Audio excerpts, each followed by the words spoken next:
Welcome back to the North Florida Sports Network. Coming at you. And Alabama coach Nick Saban calling it quits. Nick is done. He is done. 7 national championships. 6 at Alabama? Professionalized the game, really. Yeah, he turned the... It seemed like he changed it. Right. Well, he was the first one to turn a football offices and operation into like an NFL front office type of deal. Right. In terms of, yeah. And I mean, the investment that Alabama put back into the infrastructure, the quote-unquote enriching the student athlete for football player, and eventually in their athletic department, it just kept trickling down. Right. And he revolutionized it that way. Were you surprised? Yeah. Really? Yeah.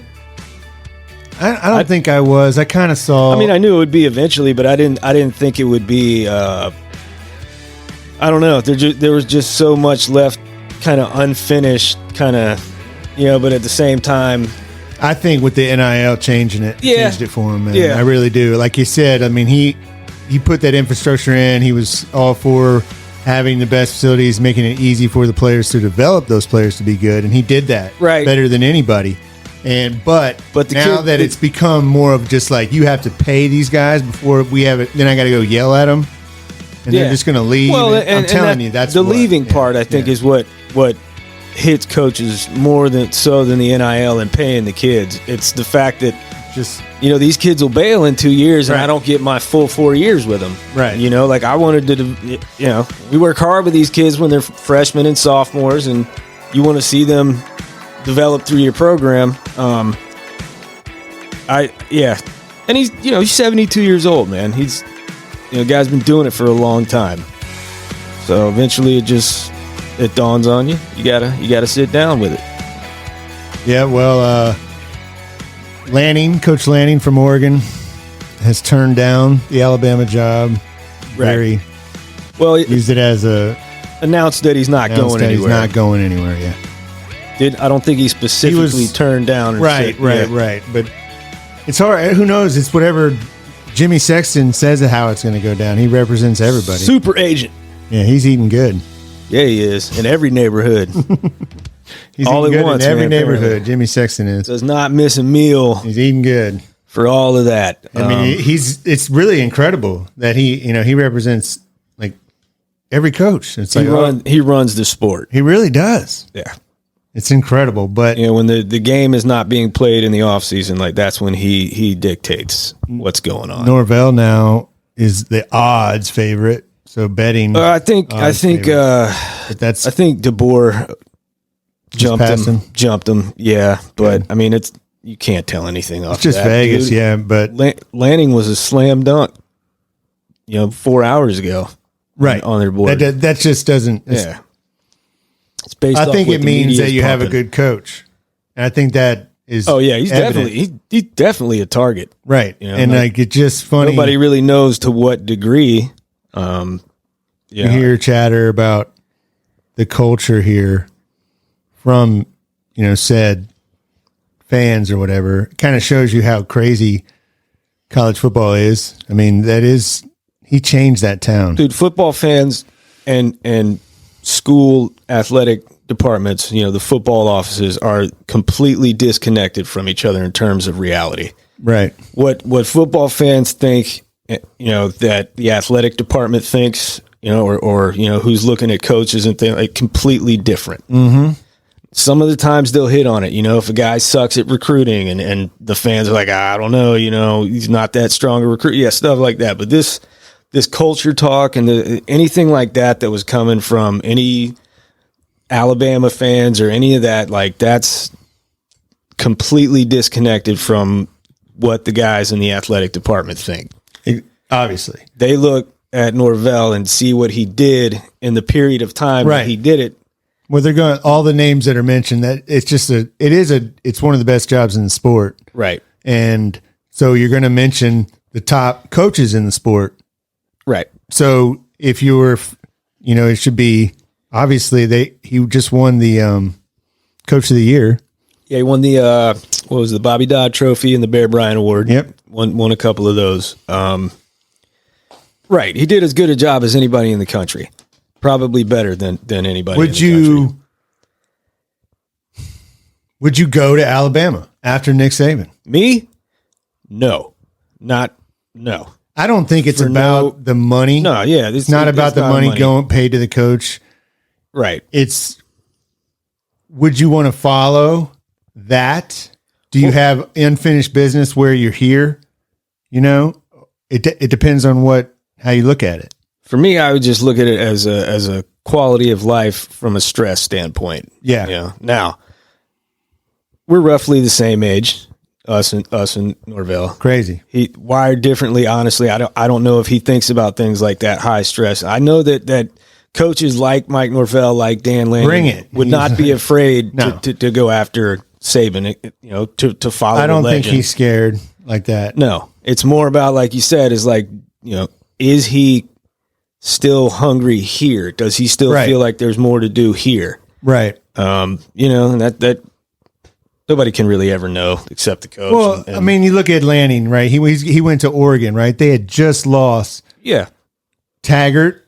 And Mario. At the time, they lost him. They didn't want to get rid of him. Right. And then Mario, at the time, he left. They didn't want to get rid of him. So the next guy, obviously, they're going to make it more important on him. And this is a guy who's even younger, 37 years old. Yeah.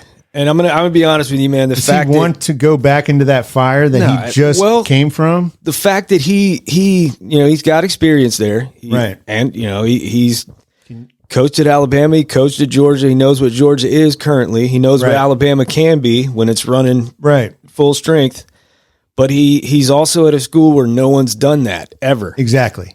And you're being now the first guy to win a title at a school is something that is obviously huge for Dan Lanning. And you have all the Nike back thing, and you're in the Big Ten now. So you can bring all those connections you have from the South and take it out there and be that in that region. I was surprised that he did announce that he's staying at Oregon. I figured he would take the job. The fact that he didn't, that is extremely impressive from a coach, you know, 37 years old to be able to just think ahead like that. Well, like, you know what? I'm going to be the first guy to do it here. And right now we got this thing rolling, and it's just going to be like the recommitment. Kind of like when Billy Donovan turned down the Magic and then, you know, came back to Florida, and everybody's like, oh my God, he wants to be at Florida instead of coaching the NBA. And they just something where, you know, if you invest so much work and so much, and you can see all the hard work that Mike Norvell has put into it, you know, you see it firsthand. And do you want to just leave that, you know, and let it, with that bad taste in your mouth, the way it ended? You know, it'd be different. Right. The timing is definitely, it's just, he deserves a better exit. I mean, I don't think there's ever good timing, but no, there's not. But I mean, he's got it going here. You know, he pulled it out. You know, it was hot seat for him a couple years ago, and he's got that turned around here. Do you want to go jump into another fire that's going to be bigger than that ever was for way less? Like if you lose a game, nonetheless, like 4 games. Right. I mean, that's not going to be 10 and 2. They're going to be accepted. Like, what's wrong? It's not only wins and losses. You know, take recruiting, for instance.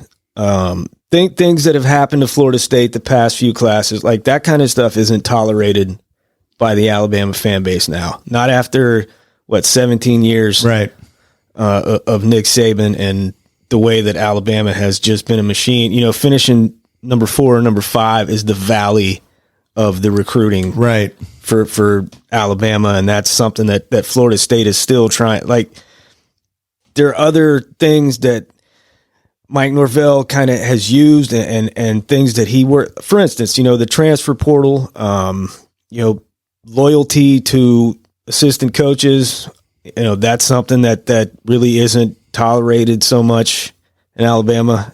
You know, that's one thing about Nick Saban is he was, you know, he's excellent at hiring assistants and evaluating his assistants, but he was also very, very quick to find one that was amiss and exit them, in whatever way he had to. Right. Usually a respectable way. Guy takes another job somewhere else, and it's just, get out of here. We'll replace you. But things that Mike Norvell would have to get more accustomed to, say, if he were to take a job like Alabama. Right. And again, that's part of following Nick Saban. It means you're doing something right. Yeah. Yeah. We already knew he was doing something right, man. Florida State fans would be, it would be just a really gut punch. Yeah, it would be a rough one, It would signal, how, like a layer below for sure now, because not based on results, just based on what? Money or, allegiance or network affiliation. I don't know.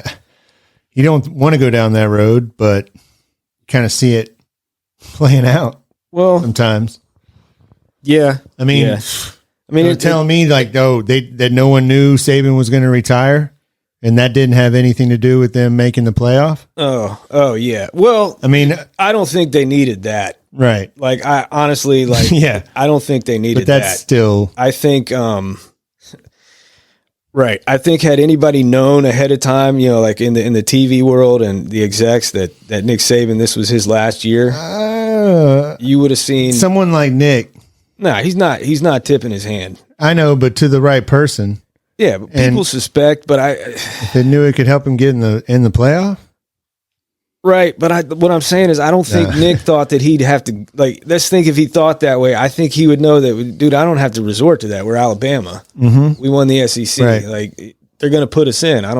That's what I meant. Yeah. But they wouldn't need to know that it's Nick Saban's last year. It's Nick Saban. It could have. It's Nick Saban. I could. They weren't keeping him out if he won the SEC. And you could see things that he said after the NIL that were different. And you could see that he was trying to say the best thing he could at the time, but it was something that I don't know if he was going to be fully invested in for that long. Like he saw the writing on the wall. Yeah, I think NIL and transfer I really portal do. And the whole kind of just that was like, all right, that's it. Yeah, wild free agency that's going on in college. This is why I wanted to come back. I was in the NFL. Right. I came back. And you're right. I don't think he's going to have the patience now to wait for anything to be done about it, in terms of he doesn't have the time, sir. Yeah, so he's just walk away. That's definitely a huge huge aspect of it, but he's also 72. Yeah. Him and his family. It's a good time, honestly. There. Yeah. So it go out on top. Yeah. Nobody in this day and age, he set the standard, for the entire sport. Right. He kind of reshaped what I remember football programs are supposed to look like and how they should be run. And, now you see he had 1 year, one season for an FSU. The one season that they were bad. Right. And then after that took off. He did not have a bad season at all. Right. It only took one season for him to be able to sell, this is what happens when we do it your way, to, the money guy, the boosters, anybody who was supporting financially. He set up the infrastructure. Right. It's like you said, he can get players, man. He didn't need money to go and recruit great players. Mm-hmm. Sure, maybe here and there. He needed the stuff to help develop them. Yeah. He just I'll get the great players. You make sure that everything I told you to have ready is ready for them. Exactly. You saw Jimbo. Jimbo got here and even tried to do it a little bit. You see Kirby doing it at UGA. Yep. You see a lot of guys that have spent time there, kind of even Lane up at Ole Miss. He understands. Listen, once we get the guys here, you have to invest. And then now it's in an all-time. Because now you basically have to raise money for players. Right. You have to have that. Yeah. Let alone, you need to win and you need to develop and all that, but I think you're going to have enough to get in the door. For coaches is and that's tough to handle, and that's why I think he's ultimately leaving. Yeah. They view the NIL and the money that's being thrown around as... Not that he's against paying players. Right, but it's an opportunity for people that don't have the players' best interests in mind to get attached and get, sometimes just bad situations happen, man. And it's getting crazy. And he's 72. I don't know. Why would he need to put up with that? No. He's on a TV show every week this year. That was new. Yeah, so you're telling me maybe that he wasn't gonna. He kind of knew he was gonna be. Oh, I'm gonna work for the ESPN. So he obviously had a relationship with them. Yeah. So he's probably gonna. I mean, it's Nick Saban. Yeah. And he's probably gonna be offered every job under the sun. Yeah. I wouldn't be surprised if he just kind of chilled out for a little bit. Yeah. Didn't jump back into any kind of busy schedule. I mean, commercials are one thing, but yeah, I saw the rumors about him being the replacement for Corso. I don't know if I would expect him to do something like that immediately. Right. But giant. That was different. That was more like just a transition move to see if he even like doing that. Probably. Yeah. But doing that this year. Why would he ever, someone like that, some drill sergeant type person like that is going to do that every Thursday? Like the big day of prep? Yeah. Like that's a huge day. Yeah, he's definitely he more made time for it. Yeah. He made time for it with a plan. So I think he knew he was leaving. I think someone like that. Well, and I think they've known. Yeah. And whether or not that decided or impacted the committee's decision, good God, but I wouldn't be shocked at anything. But something did. That would just be overkill. Yeah. I'm saying, they wouldn't need that to be the final push. No. Well, they can do whatever they want. They wrote it in the bylaws. So right, but Alabama was always going to get in. Right. But, they won the SEC. Right. Okay, well, it's the other. Yeah. Who's now they have no coach. So you got Washington coach to lower. Yeah, Kalen DeBoer. Sorry. They go back and forth, him and Norvell. They're the two hottest names left that haven't distanced themselves. If you're either of those guys, after the season you just had, at the programs you've had them at, why would you leave to go to the Hornets' Nest? That is the best coach of all times standard. I mean, that's what you're heading into. Yeah. You got to be in it every year, the playoff, every single season. The challenge. Now it's not as hard now. So, but yeah. Should FSU fans be worried? What do you think? Yeah, without question. I mean, yeah. Oh boy. Well, that would be fitting. Just that would be so crazy. You go. I mean, there's no reason undefeated. There's no reason to not be. And then concerned. you get the guy's name's being thrown around with it with a loss, and then the coach retires, and then replaced by the team that jumped you. Yeah, I mean, it's kind of some cruel twist of man, but it is what it is. You just kind of find who's next on the coaching board. Right. I think, I don't know, man. What do I don't know anything. I tell you what, Jimmy Sexton knows. Yeah. He's eating no matter what. He's eating good. He's eating good no matter what. Like he's going to get a deal and a cut of some T-bone or steak no matter what. That's the guarantee. Because Norvell's still recruiting, still locking up commits. They got the D end. Yeah, they got Big Toko out of Oregon State. That kid, he's bringing a lot of experience in. He's a guy he's one of those effort guys. Again, you're going to get a lot of toughness out of him. They're bringing in visitors this weekend, man, and transfer guys. So all operations are normal at FSU. But again, there's just wild speculation, man. It's giant elephant in the room. Crimson Tide elephant, if you will. So it's, you got to be concerned. his name's being mentioned a lot. So if you're a Florida State fan, you're right. Well, that's going to happen when you have a good coach. Yeah. I mean, they mentioned Sarkisian. You know, they mentioned every coach pretty much. That was at the top of the charts. So what's it going to be? We'll find out. They said they want to find out in the next 72 hours, and it's been like 24. So yeah, maybe by midnight tomorrow night, we'll know. Right. Well, they got to do something, man, one way or the other. The worst thing to do is just leave it hanging out in the air. Speculate on all kinds of things.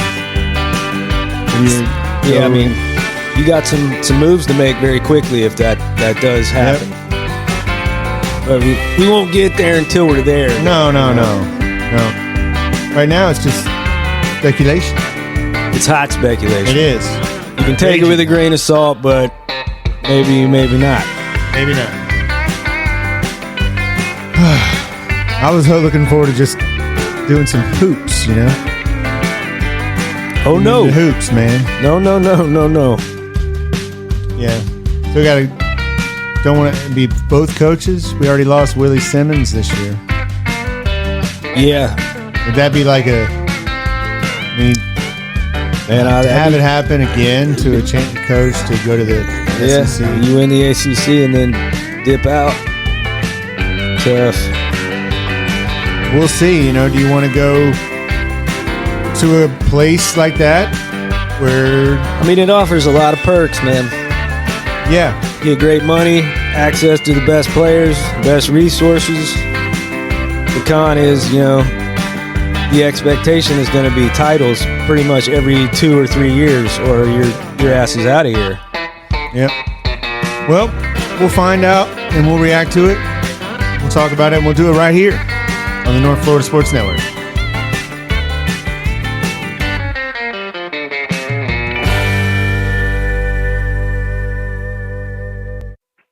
We had to go. Our ride was here. We got a shuttle to our